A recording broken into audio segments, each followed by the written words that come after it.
El tercer informe que se lanza a la Fundación, ¿qué decir? El gobierno de Iván Duque no dice nada, no pasa nada, no sabemos los gastos, no sabemos los contratos, es un ocultamiento de información, por menos se han ido ministros en otros países. ¿Qué opina usted, León?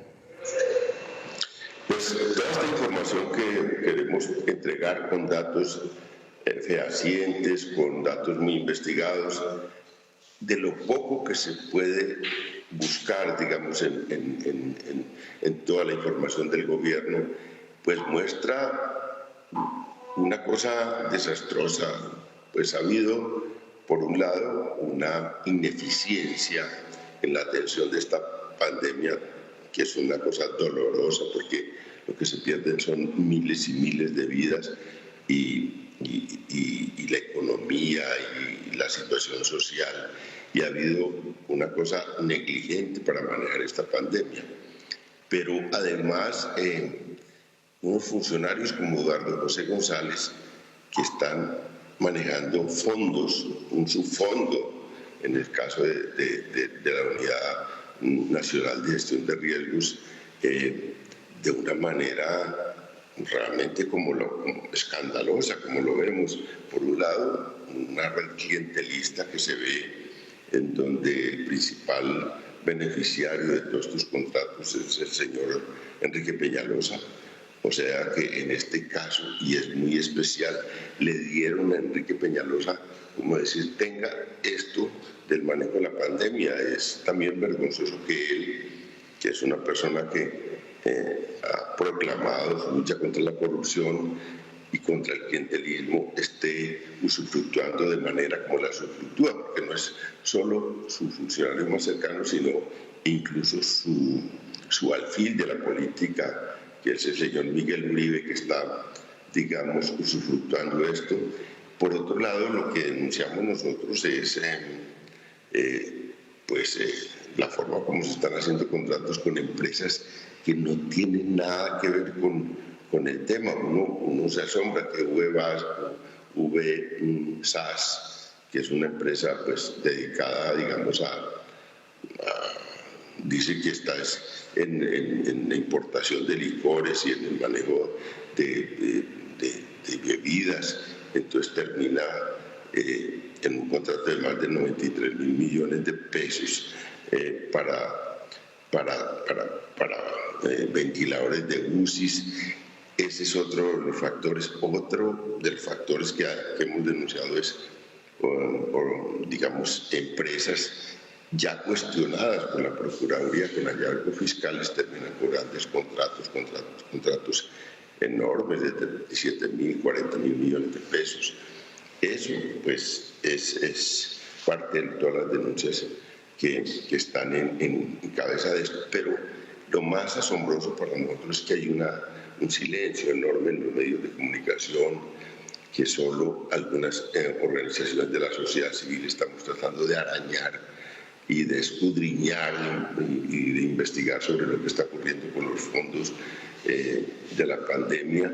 Entonces, uno no entiende que un gobierno que no tiene una vigilancia fiscal pública, que no tiene una capacidad de los medios para hacer críticas, pues pueda proceder como quiere, pueda mantener a este señor Eduardo José González ahí, que no solo ha fallado en este tema del manejo de estos recursos de la pandemia, sino que, bueno, el propio presidente lo cuestionó en un evento público sobre la manera como está manejando el riesgo en el caso de la de Providencia. Bueno, ya llevamos más de 100 días de ese fenómeno tan duro para Providencia y el señor todavía está la gente ni siquiera durmiendo, una parte en carpas, otro ni siquiera han accedido a las carpas, sino atiende a 6.000 personas que son la población de Providencia, va a atender a los millones de personas que están ligados a la pandemia, de manera que hay ahí una cosa pública abierta de negligencia del gobierno, incapacidad de escándalos desastrosos, y no hay una vigilancia pública. Para mí ese es el tema fundamental. Por eso organizaciones como la nuestra, que es una pequeña fundación, pues tiene que meterse a investigar esto, y lo hemos hecho con pues con todo el esfuerzo y el esmero para presentarle a la opinión pública al menos una pequeña muestra de lo que está ocurriendo con los fondos de la pandemia y de la manera como están manejando esta crisis tan dura del país y del mundo. Katy, usted ha denunciado, y León dice aquí, hay un silencio de los medios, hay un silencio del gobierno nacional del presidente Iván Duque, y hay muchos cuestionamientos, no solo la Fundación Paz y Reconciliación, el Observatorio de la Universidad Javeriana, Camilo Enciso. ¿Usted coincide con León? Sin duda, Ariel. Yo pienso que aquí hay un tema, y es que si había un proyecto de país al que había que darle la mayor transparencia y, digamos, la mayor apertura para que toda suerte de veedores, de expertos en estos temas, de periodistas, pudieran acceder de una manera relativamente sencilla, de todas maneras esto es información compleja, pero que se pudiera acceder a la información.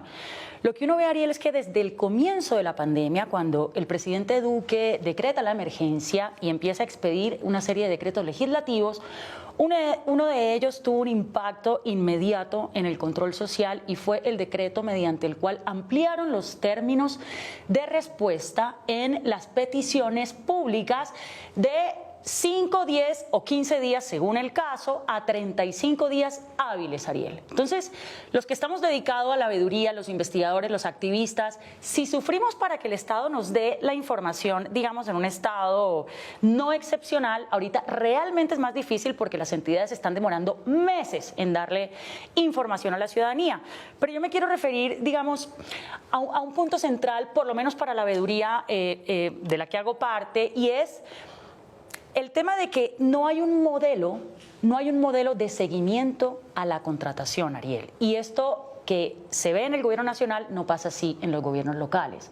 La primera implicación de esto es que vemos una total diferencia en lo que han sido los reportes de información del Ministerio de Salud, sobre todo en la primera fase, digamos, en lo que tenía que ver con la mortalidad y la morbilidad.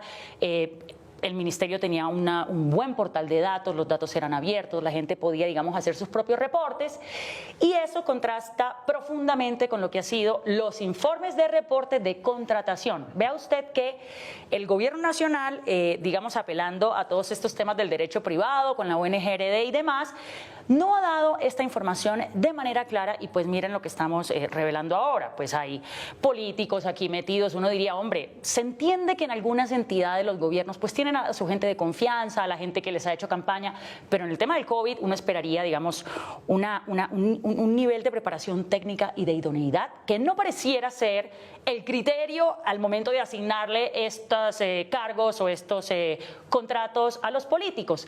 Pero hay un tema adicional que tiene que ver ya con el plan de vacunación, Ariel, y es que el Ministerio de Salud, a diferencia de cómo reportó en la primera fase, los contagiados, los muertos, tenían súper caracterizado, digamos, las poblaciones por departamentos, por ciudades, por pueblos. Ahorita en el plan de vacunación no vemos absolutamente nada. Lo único que está haciendo el ministerio en este momento es reportar en redes sociales un mapa en donde pone el avance de los vacunados por departamento y no por ciudad. No sabemos, por ejemplo, nada sobre la aplicación de las segundas dosis. Tampoco sabemos sobre los que necesitan una única dosis, porque el gobierno ha venido, digamos, cambiando algunos términos en la vacunación. Ahora ya sabemos que los que reciban Pfizer y hayan tenido COVID ya no van a recibir las 2 dosis, solamente una. Entonces no hay forma, Ariel, que esto es realmente insólito. En este momento el país no tiene ojos. Las veedurías no tienen ojos para saber en qué nivel de inmunización van los departamentos. Y ese es el punto central, Ariel, porque todo el plan de vacunación, el FOME, la cuenta, la subcuenta COVID, todo al final es para que Colombia pueda superar la pandemia con un plan de vacunación efectivo, en donde el gasto público haya sido eficiente y, digamos, haya sido medible. Aquí no vemos nada de eso, Ariel, y realmente es muy preocupante que no sepamos cómo va la vacunación. León.